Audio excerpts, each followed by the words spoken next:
আসসালামু আলাইকুম, শুভ সকাল। সবাইকে স্বাগত জানাচ্ছি আমার দেশ লিড নিউজে। সঙ্গে আছি তামান্না মিনহাজ।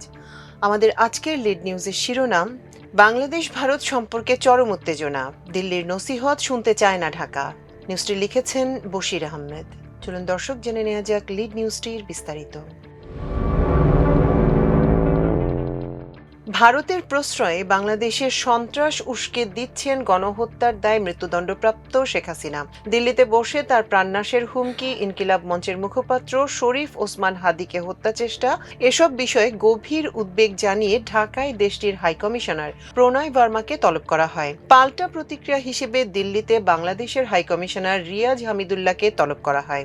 এছাড়া জুলাই বিপ্লবীদের জঙ্গি আখ্যা দেয়া, ঢাকায় ভারতীয় ভিসা সেন্টার বন্ধ ঘোষণা, জুলাই ঐক্যের ডাকে হাইকমিশন ঘেরাও কর্মসূচি সহ বিভিন্ন কারণে প্রতিবেশী দেশটির সঙ্গে সম্পর্কের ক্ষেত্রে চরম উত্তেজনা বিরাজ করছে। এমন পরিস্থিতিতে অন্তর্বর্তী সরকার বাংলাদেশের দৃঢ় অবস্থান তুলে ধরেছে। পররাষ্ট্র উপদেষ্টা তৌহিদ হোসেন জানিয়েছেন, দিল্লির কোনো নসিহত শুনতে রাজি নয় ঢাকা। গতকাল বুধবার সন্ধ্যায় পররাষ্ট্র মন্ত্রণালয়ে ব্রিফিংয়ে তিনি বলেন, আমাদের প্রতিবেশী সাম্প্রতিক সময়ে নির্বাচন সহ বিভিন্ন বিষয়ে আমাদের নসিহত করছে। আমরা তাদের কোনো নসিহত শুনতে রাজি নই। আমরা কি করব তা আমরাই ভালোভাবে জানি। গত 15 বছর তাদের তো এসব বিষয়ে কোনো কথা বলতে দেখিনি। তিনি আরো বলেন, ভারতের সঙ্গে আমরা একটি স্বাভাবিক সম্পর্ক চেয়েছি, কিন্তু বাস্তবে তা হয়নি। দুদেশের সম্পর্কের মধ্যে টানাপোড়েন তৈরি হয়েছে। দিল্লিতে বাংলাদেশের হাইকমিশনার এম রিয়াজ আব্দুল্লাহকে গতকাল তলব করে ভারতের পররাষ্ট্র মন্ত্রণালয়। সে বিষয়ে প্রশ্ন করা হলে পররাষ্ট্র উপদেষ্টা বলেন, সর্বশেষ ভারতের যে বক্তব্য এসেছে তাতে আমাদের নসিহত করা হয়েছে। বাংলাদেশে নির্বাচন কেমন হবে এটা নিয়ে আমরা প্রতিবেশীদের উপদেশ চাই না।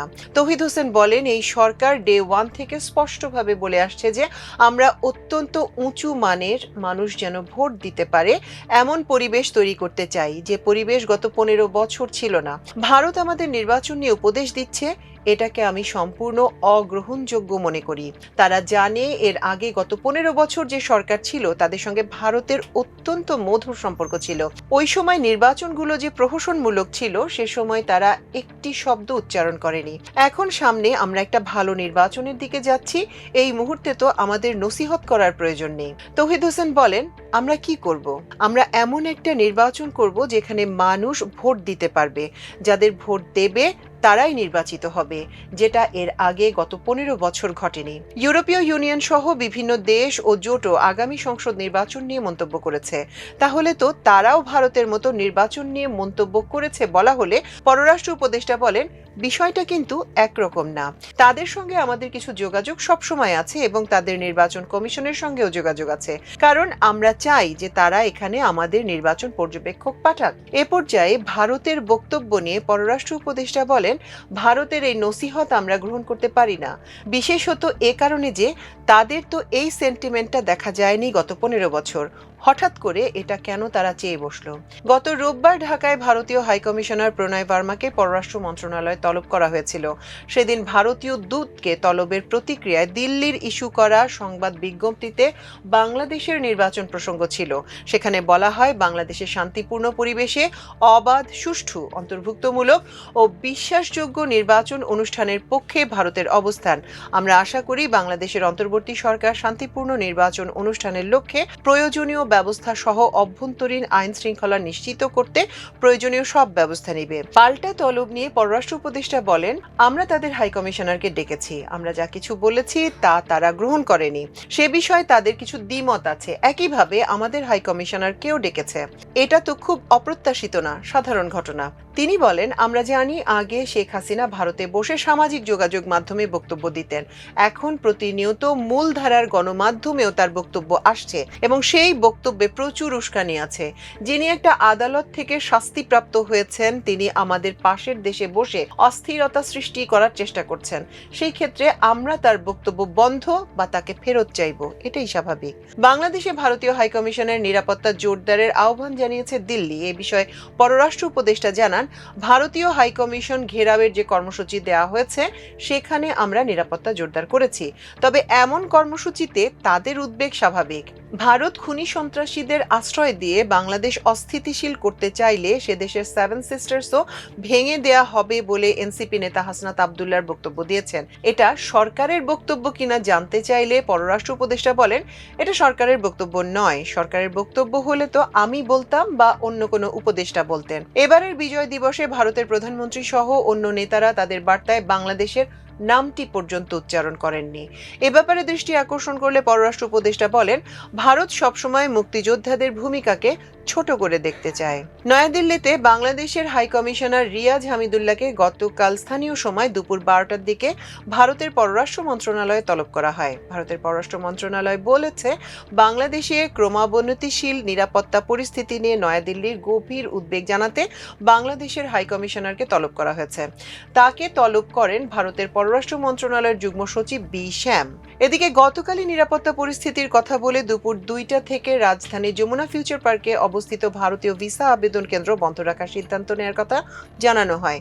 বাংলাদেশে ভারতীয় ভিসার আবেদন কেন্দ্র তাদের ওয়েবসাইটে এক বিজ্ঞপ্তিতে এ তথ্য জানায়। ভারতের পররাষ্ট্র মন্ত্রণালয় এক বিজ্ঞপ্তিতে বলেছে, বাংলাদেশে ক্রমাবনতিশীল নিরাপত্তা পরিস্থিতি নিয়ে নয়াদিল্লির গভীর উদ্বেগ জানাতে ভারতীয় পররাষ্ট্র মন্ত্রণালয় বাংলাদেশের হাই কমিশনার রিয়াজকে তলব করে। এ সময় বিশেষভাবে তার মনোযোগ আকর্ষণ করা হয় কিছু চরমপন্থী গোষ্ঠীর কর্মকাণ্ডের দিকে, যারা ঢাকায় অবস্থিত ভারতীয় হাইকমিশন ঘিরে নিরাপত্তা বিঘ্নের পরিকল্পনার কথা ঘোষণা করেছে। বিজ্ঞপ্তিতে আরও বলা হয়, বাংলাদেশে সাম্প্রতিক কয়েকটি ঘটনাকে কেন্দ্র করে চরমপন্থী মহল যে ভুয়া বয়ান তৈরির চেষ্টা করছে, ভারত তা সম্পূর্ণভাবে প্রত্যাখ্যান করছে। ভারতীয় পররাষ্ট্র মন্ত্রণালয় বলেছে, বাংলাদেশের জনগণের সঙ্গে ভারতের ঘনিষ্ঠ ও বন্ধুত্বপূর্ণ সম্পর্ক আছে। এর ভিত্তি গড়ে উঠেছে মুক্তিযুদ্ধের সময়কার সংগ্রামে, যা পরে বিভিন্ন উস্কানিমূলক ও জনগণের সঙ্গে যোগাযোগমূলক উদ্যোগের মাধ্যমে আরও সুদৃঢ় হয়েছে। বাংলাদেশের শান্তি ও স্থিতিশীলতার পক্ষে ভারত রয়েছে এবং শান্তিপূর্ণ পরিবেশে অবাধ, সুষ্ঠু, অন্তর্ভুক্তিমূলক ও বিশ্বাসযোগ্য নির্বাচন আয়োজনের আহ্বান জানিয়ে আসছে ভারত। ভারতের পররাষ্ট্র মন্ত্রণালয়ের বিজ্ঞপ্তিতে বলা হয়, কূটনৈতিক বাধ্যবাধকতার আলোকে বাংলাদেশে অবস্থিত বিভিন্ন ভারতীয় মিশন ও পোস্টের নিরাপত্তা নিশ্চিত করবে, এমনটাই অন্তর্বর্তী সরকারের কাছে নয়াদিল্লির প্রত্যাশা। জুলাই বিপ্লবে গত বছরের 5 আগস্ট আওয়ামী লীগ সরকার ক্ষমতাচ্যুত হয়। শেখ হাসিনা পালিয়ে ভারতে যান, তখন থেকেই তিনি সেখানেই আছেন। জুলাই বিপ্লবের সময় সংঘটিত মানবতা বিরোধী অপরাধের দায়ে গত 17ই নভেম্বর আন্তর্জাতিক অপরাধ ট্রাইব্যুনাল 1 হাসিনাকে মৃত্যুদণ্ডের আদেশ দেয়। হাসিনার প্রত্যর্পণ চেয়ে বাংলাদেশ একাধিকবার ভারতের কাছে অনুরোধ জানিয়েছে, তবে দেশটি এখনো সাড়া দেয়নি। ভারতে অবস্থান করে হাসিনার বাংলাদেশ বিরোধী কর্মকাণ্ডের দ্রুত অবসান চায় ঢাকা। গত রোববার সকালে ঢাকায় ভারতীয় হাইকমিশনার প্রণয় বর্মাকে তলব করে এ বার্তা দেয় বাংলাদেশের পররাষ্ট্র মন্ত্রণালয়। সেদিন সকালে বাংলাদেশের পররাষ্ট্র সচিব আসাদ আলম সিয়াম রাষ্ট্রীয় অতিথি ভবন পদ্মায় প্রণয় বর্মাকে তলব করেন। এ সময় ভারতে পালিয়ে যাওয়া ক্ষমতাচ্যুত প্রধানমন্ত্রী শেখ হাসিনার অব্যাহত উস্কানিমূলক বক্তব্যে অন্তর্বর্তী সরকারের গভীর উদ্বেগের বিষয়টি প্রণয় বর্মাকে জানিয়ে দেওয়া হয়। শরীফ ওসমান হাদি হত্যা চেষ্টার ঘটনার 2 দিন পর ভারতীয় হাই কমিশনারকে তলব করা হয়। হাদি হত্যা চেষ্টায় জড়িত সন্দেহভাজন ব্যক্তিরা ভারতে প্রবেশ করলে তাদের গ্রেপ্তার করে ফেরত পাঠানোর আহ্বানও জানায় বাংলাদেশ।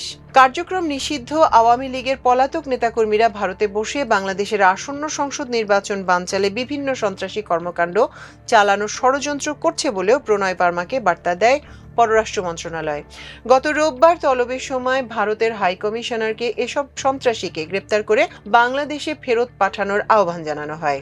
পররাষ্ট্র মন্ত্রণালয় আশা প্রকাশ করে, প্রতিবেশী দেশ হিসেবে ন্যায় বিচার প্রতিষ্ঠা ও গণতান্ত্রিক প্রক্রিয়া সুরক্ষায় বাংলাদেশের জনগণের পাশে দাঁড়াবে ভারত। দর্শক, এই ছিল আমাদের আজকের লিড নিউজের আয়োজন। এতক্ষণ সঙ্গে থাকার জন্য অশেষ কৃতজ্ঞতা। আল্লাহ হাফেজ।